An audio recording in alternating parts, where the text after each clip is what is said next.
Hello students, Rajasthan university के BSc second year के zoology के फर्स्ट पेपर में हम इनवर्टिब्रेट्स का स्ट्रक्चर और फंक्शन करते हैं। अकशेरुकी प्राणियों की संरचना और कार्य का अध्ययन करते हैं।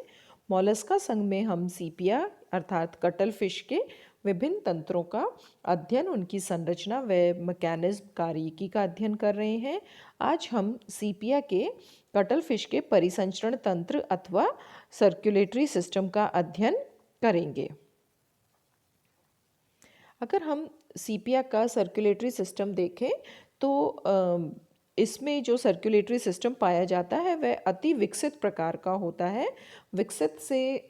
यहाँ पर अर्थ यह है कि जो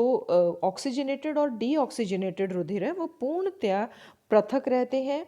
close type of blood circulatory system है। रुधिर ओपन जो लैक्यूनी या स्पेसेस होते हैं उनमें उपस्थित नहीं होता है। रेस्पिरेटरी पिगमेंट पाया जाता है,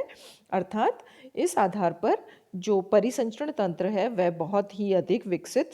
होता है। अगर संरचना की हम बात करें तो इस चित्र में आपको संरचना में परिसंचरण तंत्र में मुख्य जो स्ट्रक्चर होता है हृदय है, और यहाँ पर सीपिया में हृदय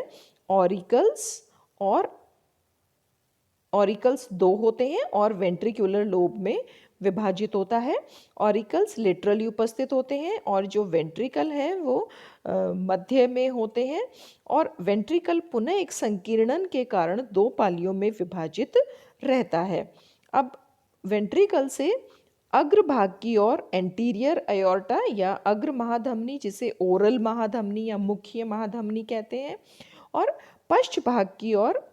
एबोरल अपमुखीय या पोस्टीरियर महाधमनी निकलती है, जो क्रमशः अग्र महाधमनी शरीर के आगे वाले अंगों को और पश्च महाधमनी पीछे वाले अंगों को रुधिर की आपूर्ति करती है। साथ ही साथ एबोरल अयोर्टा से एक ब्रांच जो होती है, एक धमनी जो होती है, वो इंक सैक को या स्याही कोश को भी जाती है।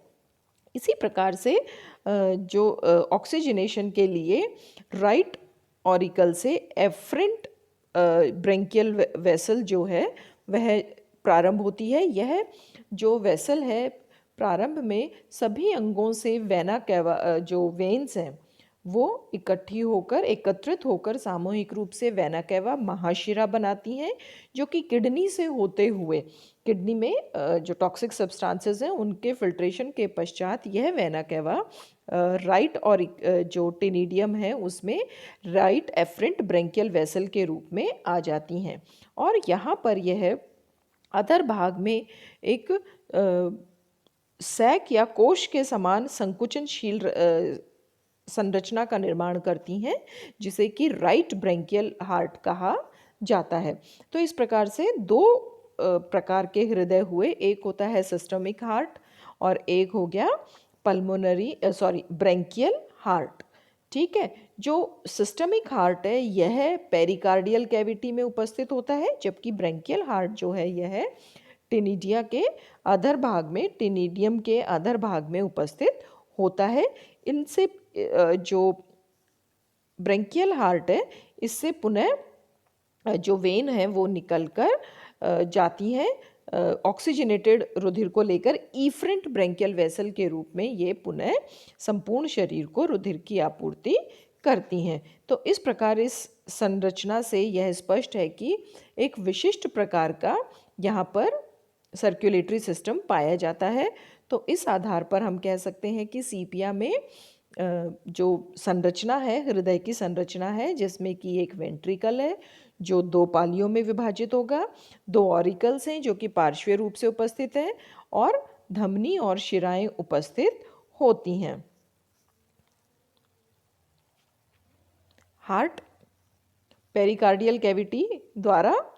या पेरिकार्डियल कैविटी में उपस्थित है। वेंट्रिकल्स जो हैं वो एसिमेट्रिक हैं, कंस्ट्रिक्शन के कारण दो पालियों में विभाजित हैं, और ऑरिकल्स दो होते हैं और ये एक संकुचनशील कोशनुमा संरचना का भी निर्माण करते हैं।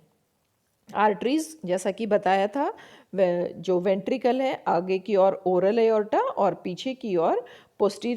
पोस्टीरियर अयोर्टा और साथ ही साथ इससे एक जो आर्टरी होती है वह इंक सैक को जाती है। और इसी प्रकार से वेन्स जो हैं ये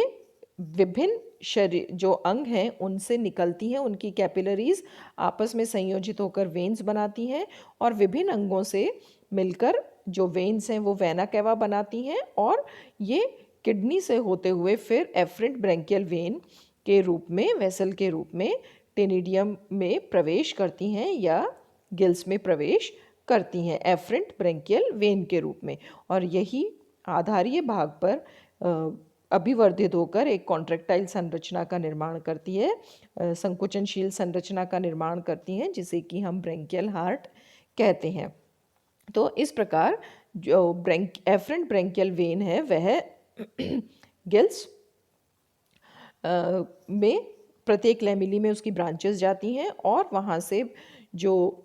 ब्लड है वो हार्ट के द्वारा पंप किया जाता है और एफरेंट ब्रैंकियल वेन में पहुँचाया जाता है और फिर ऑक्सीजनेशन के पश्चात इफरेंट ब्रैंकियल वेन जो हैं वहाँ से ऑरिकल्स में लेकर आती हैं और संपूर्ण शरीर में उसको प्रवाहित किया जाता है। अगर हम प्रक्रिया देखें कि किस प्रकार से संपूर्ण प्रक्रिया होती है, तो क्योंकि जो संपूर्ण परिसंचरण तंत्र है वह बंद प्रकार का है, एक सिस्टमिक हार्ट है और एक वीनस हार्ट या ब्रैंकियल हार्ट है, क्योंकि यह एफरेंट ब्रैंकियल वेसल का एक संकुचनशील अभिवर्धित भाग है जो कि वेना कैवा के का ही एक रूप होती है, अतः इसे वीनस हार्ट या ब्रैंकियल हार्ट भी कहते हैं। और जो सिफेलिक अयोर्टा या अग्र अयोर्टा है, पोस्टीरियर अयोर्टा है और इस प्रकार से आफ्टर ऑक्सीजनेशन इन टेनिडियम जब जल उसमें आ गया है, ये हमने रेस्पिरेटरी सिस्टम में पढ़ लिया था कि किस प्रकार से जल आ जाता है मेंटल कैविटी में, टेनिडियम उसमें बाथ हो जाती हैं, डूबी रहती हैं और गैसीय विनिमय होता है। तो इस प्रकार से गिल्स से ऑक्सीजनेटेड ब्लड रिसीव करने के पश्चात में इसे संपूर्ण भागों में, अंगों में प्रवाहित कर दिया जाता है और ब्लड जो है उसमें हीमोसाइनिन उपस्थित होता है एज रेस्पिरेटरी पिगमेंट, तथा इसके साथ साथ प्लाज्मा में एमीबोसाइट्स या जो भक्षण कोशिकाएं होती हैं वो भी पाई जाती हैं। तो इन सभी